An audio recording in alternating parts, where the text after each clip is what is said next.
Hello guys, আসসালামু আলাইকুম। কেমন আছো তোমরা সবাই? আশা করি সবাই ভালো আছো। তো এখানে বাজার নিয়ে আসছে, দেখে এখানে কি কি বাজার আছে। প্রথমে দেখতে পেলাম এখানে লাল শাক, তারপর দেখি কি আছে, বের করে নিচ্ছি। তো এখানে আছে আলু, আদা আর রোস্টের মশলা। তো আলু আছে, তারপরেও আনছে আবার মুরগি, আর আছে মুরগি। তো আলু কিসের জন্য আনছে জানি না, আলু আছে। তো এখানে আমি দারচিনি, এলাচ, তেজপাতা দিয়ে দিলাম। আদা পেঁয়াজ, রসুন কুচি কুচি করে নিয়েছি, ব্লেন্ডার করব। এখানে জিরা দিয়ে দিচ্ছি। সবগুলা মশলা একসাথে ব্লেন্ডার করে নেব। এই যে এখানে জিরা দিয়ে দিলাম, তারপরে এক এক করে সব মশলা এখানে দিয়ে দেব।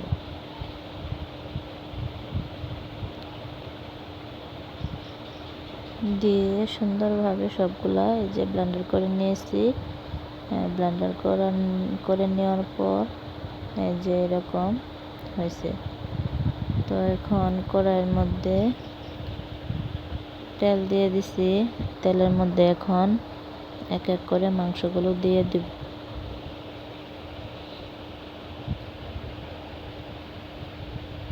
লেগ পিসগুলো দিয়ে দিচ্ছি। এখানে আমি রোস্ট রান্না করব। ঘরোয়া মশলা দিয়ে রোস্ট রান্না করব আমি আমার মতো করে, কোনো রেসিপি দেখে নয়, আমার মতো করে আমি রান্না করব। ঘরোয়া মশলার সাথে ওই কেনা রাঁধুনি মশলাটাও একটু দিব, কিন্তু ঘরের মশলা সবগুলাই দিব তারপরও। তো এক পাশ হয়ে গেছে, এখন দেখি আরেক পাশ উল্টিয়ে দিচ্ছি। উল্টিয়ে দিয়ে এই যে এরকম লাল হয়েছে এক পাশ, আরেক পাশ উল্টিয়ে দিলাম।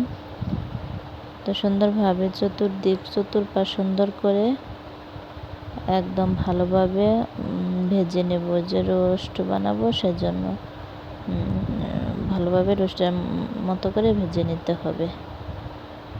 তো এক এক করে সুন্দরভাবে উল্টিয়ে দিচ্ছি সবগুলাই।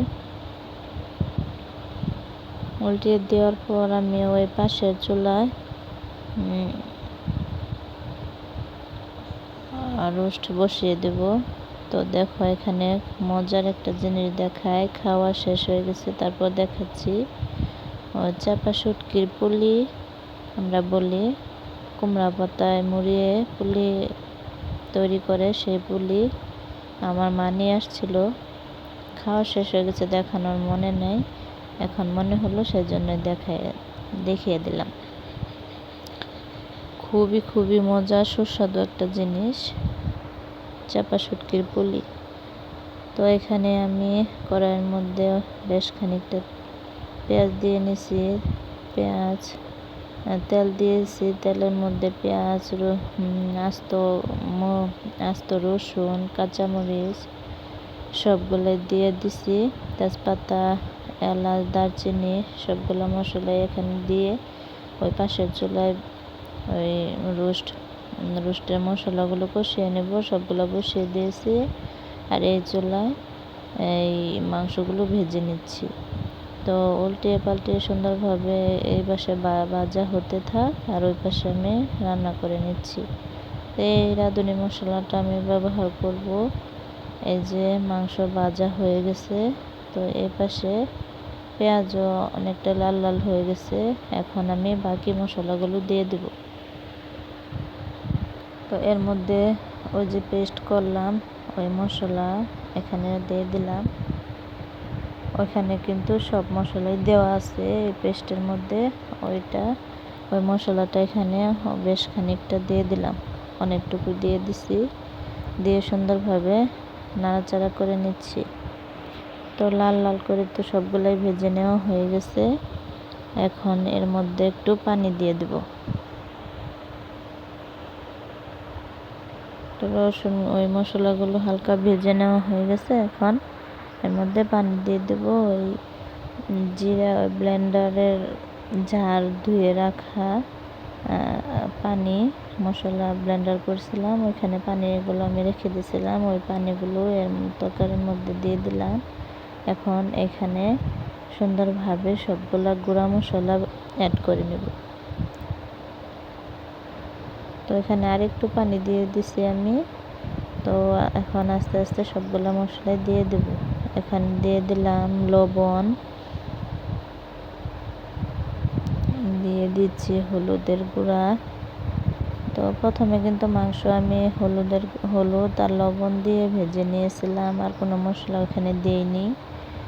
এখন দেব হলুদের গুঁড়া দিয়ে দিলাম পরিমাণ মতো, ধনিয়া গুঁড়া দিলাম আর মরিচের গুঁড়া দিয়ে দিলাম।